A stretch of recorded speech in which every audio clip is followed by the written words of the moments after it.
안녕하세요. 작가 김시연입니다.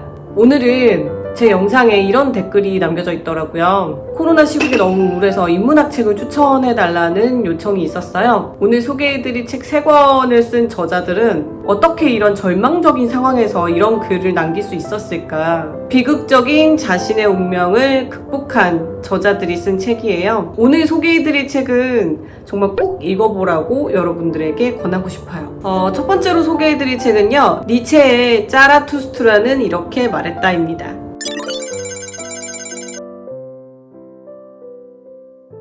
이 짜라투스트라는 이렇게 말했다는 굉장한 논란이 있는 책이죠.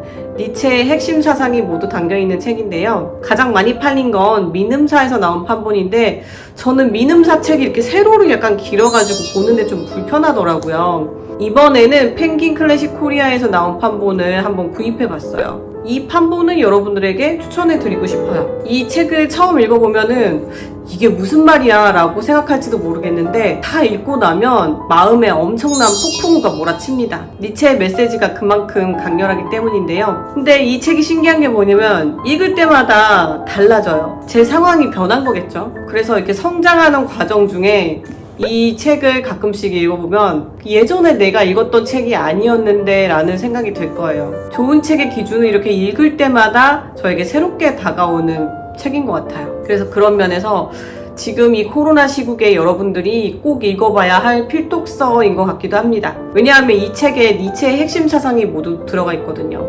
니체가 이 책에서 말하는 위버맨시, 초인에 대해서 얘기해 볼 건데요. 니체의 인생이 결코 순탄하지가 않았어요. 니체는 이미 24살에 대학의 교수가 됐어요. 그런데 그때부터 니체는 아프기 시작합니다. 평생 육체적, 정신적 고통에 시달렸던 사람이 니체였어요. 그런데 그럼에도 불구하고 엄청난 저작들을 남겼단 말이죠. 니체가 말하는 위버맨시, 초인은 자기 자신이 아닌가 싶습니다.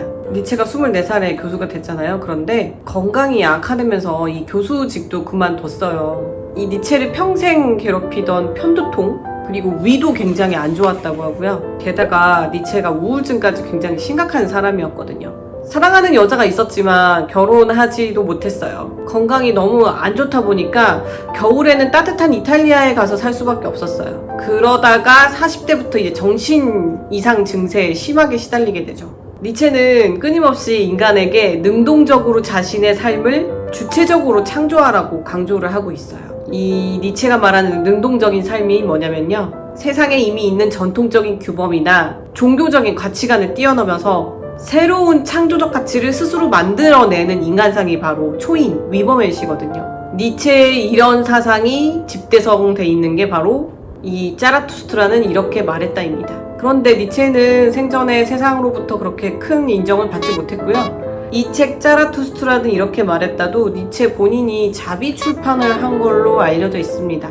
니체가 말하는 초인이란 무엇인지 이 책을 통해서 우리가 한 번쯤 생각해 볼 만한 주제예요. 근데 니체가 자기가 글을 쓸 때 뭐 손이나 머리로 쓰는 게 아니라 자기가 글을 피로 썼다고 했거든요.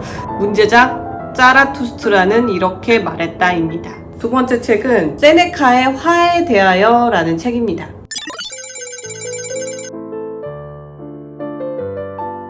이 세네카의 삶도 정말 너무나 기구해요. 세네카는 이제 엄친아였어요. 아버지도 굉장히 유명한 웅변가였고 집안 형제들도 다 똑똑했는데 아이러니하게도 집안의 가족들이 모두 네로 황제에 의해서 몰살당하게 됩니다. 웃긴 건 세네카가 네로 황제의 스승이었다는 거예요. 그리고 네로의 황제 생활에 많은 도움을 준 사람이죠. 실제로 네로의 연설문을 작성한 사람이 세네카였거든요. 그런데 네로가 폭군이 되고 나서 네로에게 미움을 받은 나머지 네로에게 참수당하게 되죠. 자신의 제자에게 참수당하는 그런 기구한 운명을 살았던 세네카는 철학자로서도 좋은 작품을 굉장히 많이 남겼어요. 그 중에서도 제가 화에 대하여를 여러분들에게 추천해드리고 싶은 이유는 감정 조절에 이 책이 굉장히 많이 도움이 돼요. 세네카는 화가 날 때 자신의 얼굴을 거울로 들여다보라고 하거든요. 화에 대한 세네카의 철학적 사색이 어떻게 쓰여졌냐면요, 이 세네카의 동생 노바투스가 화를 가라앉히는 방법에 대해서 책을 써달라고 부탁했대요. 그래서 이 책은 동생에게 보내는 편지글의 형식으로 이루어져 있습니다. 도대체 화란 무엇인지, 왜 화를 내는지, 화를 내면 좋은 건지 나쁜 건지, 우리 인생에 화는 과연 필요한 것인지, 화는 과연 억제할 수 있는 것인지, 수많은 사례를 들어서 깊이 있는 철학적 사색을 담은 책이 바로 이 화에 대하여 라는 책이에요. 여기 세네카가 이제 뼈를 때리는 말이 굉장히 많은데, 화를 내면서 자신을 사소하게 소비하지 말라고 강조하고 있거든요. 이 세네카가 격동의 시기에 살아간 사람이잖아요. 본인은 그냥 책 읽고 학문에 몰두하기를 좋아하는 그런 조용한 학자 타입이었어요. 그런데도 불구하고 어수선한 시국을 살아가다 보니까 굉장히 부침이 많은 인생을 살게 돼요. 그 부침이 많은 삶이 세네카에게 깊은 철학적 사색을 하게 합니다. 분노가 소용돌이치는 시대를 관통한 철학자잖아요. 그런데 이 책에서 보면 세네카가 그 분노를 받아들이지 않아요. 아무리 세상이 광기에 소용돌이치고 있어도 그 와중에서도 세네카는 인간의 심리에 대한 뛰어난 관찰력과 통찰을 보여주면서 그 생각을 글로 남겼단 말이죠. 삶의 경량을 헤쳐온 철학자가 화라는 감정에 대한 치료법을 제시한 책이에요. 그래서 세네카는 이 책을 화는 일시적인 광기라고 하는데요. 화를 낼 때 우리의 마음속은 무기 없는 전쟁터와 같다고 합니다. 또 화는 그 기반이 튼튼하지 못하고 바람처럼 공허하다고 하는데요. 평소에 감정 조절이 굉장히 어렵잖아요. 그럴 때 저는 이 책을 읽으면 어느 정도 많은 도움을 받을 수 있을 거라고 생각이 됩니다. 화를 내며 인생을 보내기에는 너무 아깝다는 철학자 세네카의 말에서 화에 관한 본질이 무엇인지, 화를 내고 싶을 때 어떻게 지혜롭게 행동해야 되는지 다시 한번 생각하게 되었어요.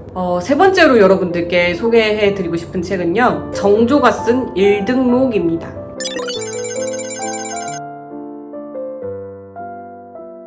이 책도 제가 가끔 꺼내보는 책이에요. 정조가 공부를 정말 열심히 하셨구나, 이 책을 보면서 느낄 수가 있었어요. 정조가 좀 더 오래 살았다면은 어떻게 역사가 바뀌었을지 궁금하기도 하고요. 인간적인 정조를 들여다보기에 굉장히 좋은 책이라서 여러분들에게 꼭 일독을 권하고 싶습니다.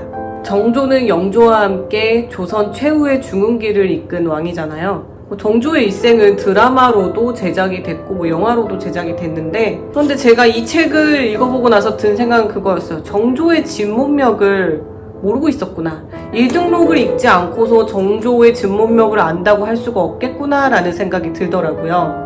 다들 아시다시피 정조의 아버지가 사도세자였죠. 정조가 11살 때 아버지가 할아버지에 의해서 무참하게 죽임을 당한 사건이 있었잖아요. 정조는 비록 왕이 되었지만 유년 시절에는 마음 편히 살았다고 볼 수가 없어요. 항상 서슬퍼런 긴장 상태에서 유년 시절을 보냈거든요. 그만큼 인간적인 아픔도 많이 감내해야 했습니다. 왕세손 시절에는 할아버지 영조에게 굉장한 총애를 받았다고 해요. 왜냐하면 할아버지 영조는 학문적으로 엄청난 성취를 이룬 사람이었는데 한 번도 어린 정조를 꾸짖지 않았다고 해요. 영조가 아들 사도세자에게는 굉장히 혹독하게 대했잖아요. 그런데 세손인 정조에게는 엄청난 기대를 걸었단 말이죠. 이게 정조의 마음에 굉장한 부채의식으로 남아있었을 거예요. 정조는 흠잡을 데가 없을 정도로 모범적으로 공부를 잘했다고 알려져 있습니다. 천성이 굉장히 학문을 좋아했다고 하고요. 꽤 이 일등록에 그대로 나와 있는데요. 제가 일등록에 마음에 드는 글을 몇 편 읽어드릴게요. 이 독서에 관한 이야기가 있어요. 나는 어려서부터 책을 읽을 때마다 반드시 과정을 정해놓았다. 병이 났을 때를 제외하고는 과정을 채우지 못하면 그만두지 않았다. 임금이 된 뒤로도 폐기한 적이 없다. 때로는 저녁에 응접을 한 뒤 아무리 밤이 깊어도 잠시나마 쉬지 않고 반드시 촛불을 켜고 책을 가져다 몇 장을 읽어야 일과를 채워야만 잠자리가 편안해진다. 독서에 관해서 정조가 쓴 글이 있는데요. 그 글도 읽어드릴게요. 책을 읽는 사람은 날마다 읽을 과정을 정해놓는 것이 가장 중요하다. 비록 하루 읽는 양이 많지는 않더라도 공부가 누적되어 의미가 푹 배어들면 한꺼번에 여러 권의 책을 읽고는 곧바로 중단한 채 잊어버리는 사람과는 그 효과가 몇 곱절은 차이가 날 것이다 라고 했네요. 그리고 이 일등록을 읽어보면 정조가 어떤 마음으로 정치를 했는지, 어떤 마음으로 학문에 임했는지를 알 수가 있어요. 정조가 학문을 사랑하는 호학군주라서 서울 신분인 이덕무와 유득공, 박제가 등을 등용하였는데요. 서자라는 신분적 한계를 뛰어넘게 기회의 장을 열어준 임금이기도 합니다. 그 정조하면 굉장히 개혁 군주라는 이미지가 강하잖아요. 이 개혁이 어디에서 왔을까 생각을 해보니까 정조가 이렇게 학문을 사랑하고 열심히 공부를 하는데 당연히 개혁을 할 수밖에 없었던 거구나 라는 생각이 들기도 합니다. 이 책을 읽고 나서 그런 생각이 들었어요. 정조가 결국 꿈꾸던 세상은 어떤 것이었을까? 그가 꿈꾸던 이상을 얼마나 실현을 했을까? 이런 생각이 들기도 했어요. 이 책을 읽어보면 정조가 백성을 얼마나 사랑했는지도 엿볼 수 있는데요.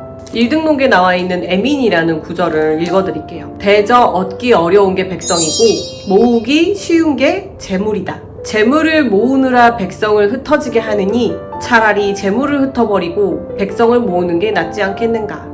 정조가 꿈꾸던 세상은 백성의 생업이 편안해지고 실력 있는 자들이 신분에 상관없이 자신의 이상을 펼치는 세계가 아니었을까 생각을 해봅니다. 저는 다음에도 좋은 책 소개와 함께 돌아올게요. 구독, 좋아요, 알림 설정은 제가 영상을 만드는데 큰 도움이 됩니다. 다음 영상에서 뵐게요. 안녕!